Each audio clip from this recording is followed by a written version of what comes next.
અમરેલી જિલ્લાના લીલિયામાં હડકાયા શ્વાનના આતંક હોવાને પગલે સ્થાનિકોમાં રોષ ફેલાઈ ગયો છે. લીલિયા ગામમાં હડકાયા શ્વાને 3 જેટલા લોકોને બચકા ભર્યા હતા, જેમાં 2 આધેડ પુરુષ અને 8 વર્ષના બાળક સમાવેશ થાય છે. જો કે તમામને સામૂહિક આરોગ્ય કેન્દ્રમાં સારવારમાં ખસેડાયા હતા. લોકોએ હડકાયા શ્વાનને પકડવા માંગ કરી છે.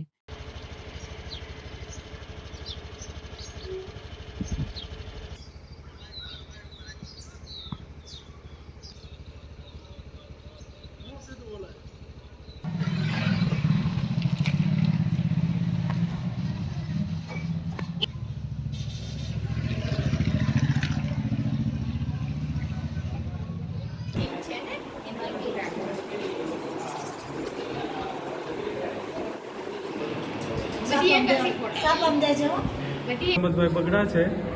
હું નાવલીમાંથી આવતો તો SBI બેંક પાસે મોટરસાઇકલની આડે આ કૂતરું હશે આવીને મને વડસકું ભરી લીધું, લોચો કાઢી નાખ્યો।